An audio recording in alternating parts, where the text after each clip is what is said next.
These are the kanji that will be discussed in this video.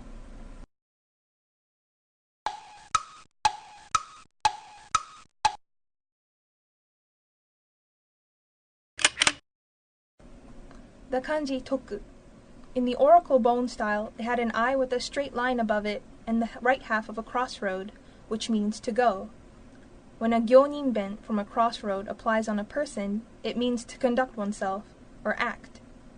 In bronzeware style, a heart was added on. The writing had a straight line of sight, a true heart, and a straightforward act all in one.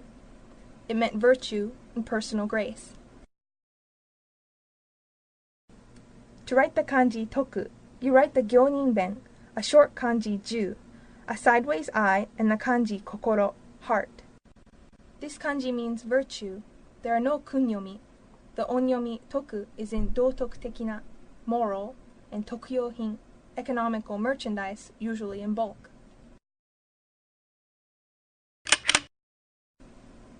The kanji shu. 3 ancient writings are shown here. The bottom parts all meant 3 people, representing many people. The top parts were either the sun or an eye. It meant people working under watchful eyes or under the sun. From that it meant a lot of people, or mass. To write the kanji shu is not very easy. You write the kanji chi, blood, a slim katakana I in the middle, 2 leftward strokes on the left, and a short leftward stroke with a rightward stroke on the left. This kanji means mass. There are no kunyomi.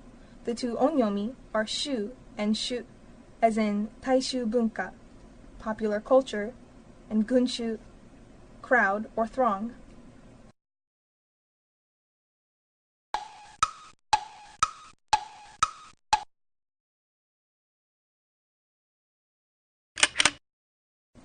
The kanji min.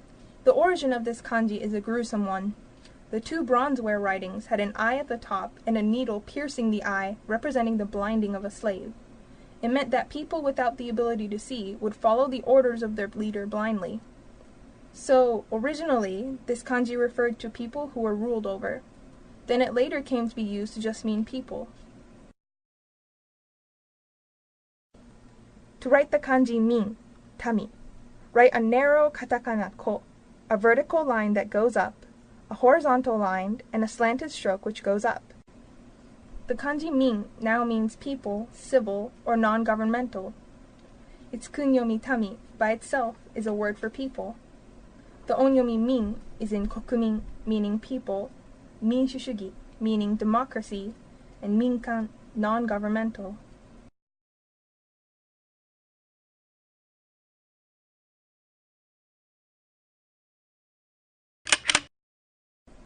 The kanji min. The left side mehen and the right side min, an eye blinded or closed, made up the kanji meaning to sleep. To write the kanji min, nemuru, you write a me on the left and tami on the right. The kanji min means to sleep. The kunyomi nemuru means to sleep, and nemuke is drowsiness. The onyomi min is in suimin, meaning to sleep.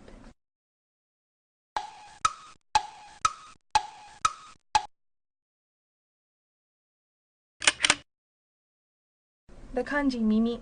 It was a pictograph of an ear.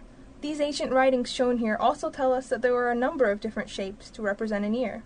It meant an ear, or its function, hearing. There are 2 different ways to write the kanji mimi. The more common way is to write a horizontal line, a left vertical line, 3 horizontal lines, and a vertical line. The kanji means ear or hearing. The kunyomi mimi is in mimi ga ii, to have a good hearing, mimi ga toi, hard of hearing, and mimi gakumon, learning by ear. The onyomi ji is in chujien, inflammation of the middle ear. The kanji bun. In the oracle bone style, it was a person praying on his knees as he listened to God's words or for an answer to his prayer. In the 10 style writing, it changed quite a bit. Inside the 2 closed doors, which is a mongamae, there was an ear, meaning to listen to what was going on behind the doors. It meant to hear and to inquire or ask. To write the kanji bun, kiku, you write the bushu mongamae and the kanji mimi inside. It means to hear, listen, or to inquire. The kunyomi kiku means to listen, to ask, to inquire. Kikoeru means audible and mikiki suru means to hear and see. The onyomi mon is in zendai mimon, unheard of, and another onyomi bun is in shinbun. The kanji se. Do you see an ear and a mouth in each of the ancient writings? The bottom parts are a man standing with a line, emphasizing that he is standing or is on his toes to look afar. Someone with good hearing to hear God's words and see things far away gives advice, and he is a sage. To write the kanji se, you write the kanji for mimi, kuchi, and a king. The kanji se means sage, sacred, or saint. The kunyomi hijiri means sage. The onyomi se is in seisho, the Bible, shinsei, sacred, and another onyomi sho is rarely used except in Shotoku Taishi, Prince Shotoku, an important historical figure from the early 7th century.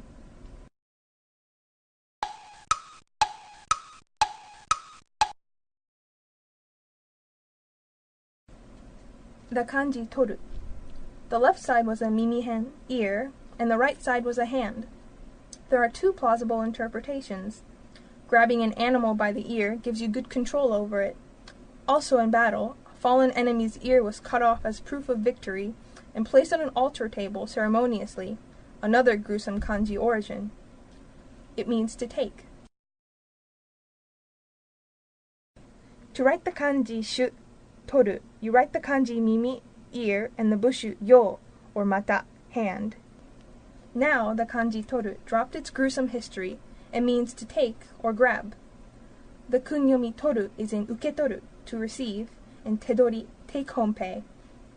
The onyomi shu is in shuzai suru, to gather information to write an article for a newspaper or a magazine. The kanji sai, or mottomo.